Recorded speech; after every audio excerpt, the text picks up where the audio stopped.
it's me again, and I'm on my way home from work, and I'm trying this whole video driving, vlogging thing. So I have had a really good week. This week I got below 200 pounds.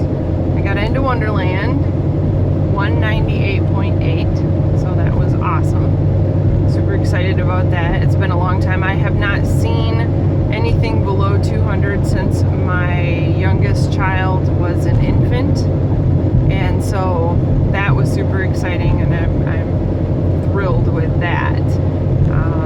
It's going on, it's 5:30, a little after 5:30 on Wednesday, the last day of August 31st. I'm driving home from work, and I've kind of fasted today. I had a really big meal yesterday. We had tacos, and I ate a lot of avocados. So, not that avocados are bad for you, but I ate a lot of them. So, I didn't want them to go bad. I mean, avocados don't last very well. So, yeah, that's what I'm telling myself. But they tasted great. But anyway, that's beside the point. So, super excited about the weight loss, and my sister gave me an awesome tip about visualizing the weight, that when you hit that low point that you haven't hit before, to focus on that, even if the scales bounces back and forth a little bit, which it does, and you shouldn't weigh yourself every day because of that reason. The scales will go back up and down. So I did that. I visualized that, and then now, like, I'm visualizing the next weight down. So, like, my next goal is to hit like 195, and then and keep going from there. So that's the plan. And I think I did that when I first started this way of eating and started losing weight. I did like visualize, well, this is what I want the scales to say the next time I get on them. And because the weight was coming off so much faster early on, it was working. Well, then, it's kind of the 6 of one, half dozen of the other. When you start slowing down in the weight loss and you get on the scales and you don't see the number that you were looking for or visualizing, then you kind of stop visualizing that next number and you get on the scales apprehensively, like, what is it going to say? And then, so it was a good month, I would say, and I that's just guesstimating. I know it felt more like 2 months, but a good month of the scales really not moving, just kind of bouncing around. And I think it was, like I had said before, a mind game where I'm kind of like not expecting to lose weight, or still trying to adjust mentally and physically and emotionally to the weight loss I've already had. And so it's weird. It's really so readjusting my thought process and visualizing what I want to see on the scales next, I think is a much more positive way of getting back on track with the weight loss. I'm doing really well with not tracking. And I say not tracking as in I'm not logging everything into MyFitnessPal. What I have been doing is I already know, because I've done it for 7 months, I already know basically like what the carbs are, what the calories are of most of the foods I eat. Like, I have a good idea. I may not know the exact number, but I know, an egg is 90 to 100 calories depending on the size of an egg, and it has, less than a carb. And heavy whipping cream, how much it's mostly fat, and that kind of thing. So I've been doing kind of like a mental calculation every so often, and just kind of checking in with myself and keeping track roughly what I've been eating and how much I've been eating, instead of like putting it into MyFitnessPal. I still use MyFitnessPal. I use it when I build recipes to get a good idea of like what my net carbs are, what my calories are. I created a banana nut muffin, and it made 20 muffins. I was shooting for 24, but it didn't. It made 20 muffins, and they came out to just over 2 net carbs a muffin, and 154 calories. And I use MyFitnessPal to build the recipe, and then I know like how many servings it's created and what it breaks down to. So I do use it for that, and I use it to go back and look at other recipes I've created, even just to remember how to make them, because I'm always looking through recipes and kind of putting putting together, I like this idea from that recipe and this idea from that recipe, and I improvise. So anyway, but today I fasted because I knew yesterday that my calorie intake was probably closer to a maintenance amount as opposed to a weight loss amount. And Wednesdays, I'm trying to look at Wednesdays. One of the groups I was in did like a water Wednesday.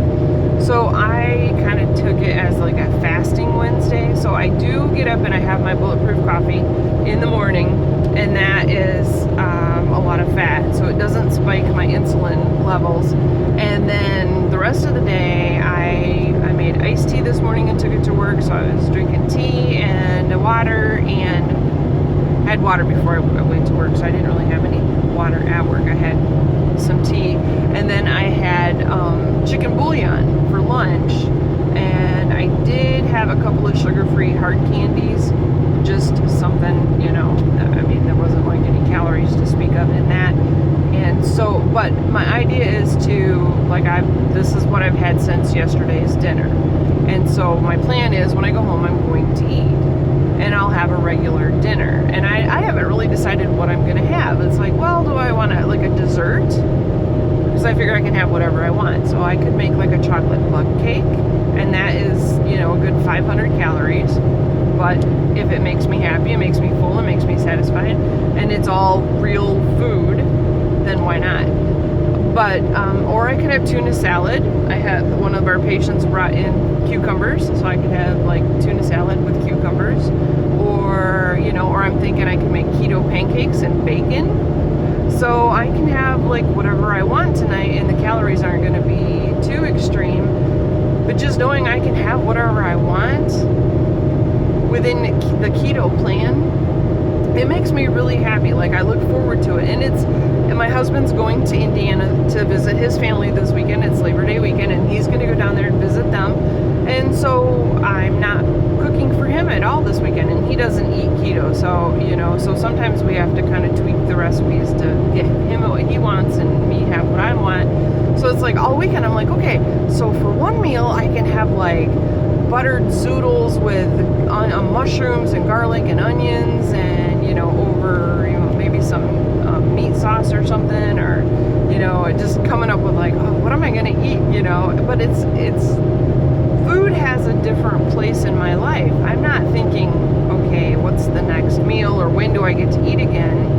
Because even fasting, I wasn't miserable today. I mean, it wasn't like, oh my gosh, I'm starving, I need to eat. So that when I am truly in ketosis and I'm keto adapted and I'm eating right, I have a much healthier relationship with food. Like, I totally enjoy it. I look forward to having it without it having control over me. And that is, one of the things that I think about a lot when it comes to this way of life, is it works for me. And you have to find what works for you. That's all that it comes down to. If it doesn't work for you, then you're not going to do it, and you're not going to be able to do it for the rest of your life. So when I am totally into it and I'm not fighting against this way of life, it works. It works for me. And, and I think, my husband has known me for 7 years, pretty close to 7 years. And the whole time I was always trying to lose weight. I've been trying to lose weight my whole adult life. I mean, when I was in high school, I was 5'9" and weighed 166 pounds and thought I was fat. I wasn't. You look back at my pictures, I was fine. But the mental idea of what I was at that point, I thought I was fat. So, and then my first marriage, I gained a bunch of weight, and I got up over 200, and I bounced between 220 and 240 like the rest of my life. My whole adult life, that's been the range that I have played with. The 20 pounds that I would lose and then gain back and lose and gain back, and and just play with it. And it wasn't until last December, right about the time that I turned 49, and I started going over the 240 mark. Like, seriously, not just like a couple pounds over. Like, I got into 250 and 256 and it was crazy. And that was when I'm like, I'm gonna be 50 next December. really want to go in to it just gaining weight more and more and more. And so, you know, I feel so blessed and so fortunate that I found this way of eating that makes me feel good, makes me feel healthy, makes me feel in control without being crazy. I mean, and even to the point, like, I totally believe you need to track when you first start learning this way of eating, because you don't know. You're learning a completely different way of eating than we were raised to eat, especially with the American standardized way of eating. It goes against everything we were taught. So you have to, I think, you really should, and I'm not one to should on people, but it's a good idea to really watch your foods and check out your carb amounts and fiber amounts and fat amount, and really learn the foods that you like to eat, learn how to make them work into this way of eating in the beginning. And so I did that for 7 months, and then I hit a point where, like I said in my last video, I don't want to have to feel I have to track anymore. And everybody reaches that point at a different point. Some people want to track forever. That's their personality, and that's great. If that works for you, you need to do it. If it doesn't work for you, there's going to be a point where tracking is, you're going to know what you know, and you're going to be done. And you're never really done. I mean, because there's times I'll be like, well, let's see, somebody brought peaches to work. So I wanted to see, because it's not something I've eaten, how many carbs are in a peach. You know, an average peach, or, you know, and it's that kind of stuff that you're still going to keep looking up. You're not going to, like, stop if you're truly interested in your health and you truly want to make food work for you. You're going to keep looking stuff up. You're going to keep resourcing so that you know your choices. Well, okay, if I eat this peach, that's all day's carbs, you know.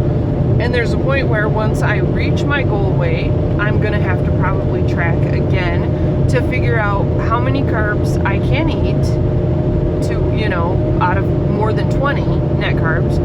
I'm going to have to kind of track to see what my calorie limit is and what my carb limit is to continue to maintain where I want to stay. So with my husband going away this weekend, odds are good I will probably make more videos. But I did want to try this again and see how this turns out. And hopefully I managed to make it almost home without having a wreck. And that's a good thing. So everybody have a great day. Have a great 4th of July weekend. I will probably be making some more videos because I'll have lots of alone time. At least I'm planning on it. I expect to just do whatever I want to within reason while my husband's gone. So you all have a great one, and I will talk to you again soon. Thanks.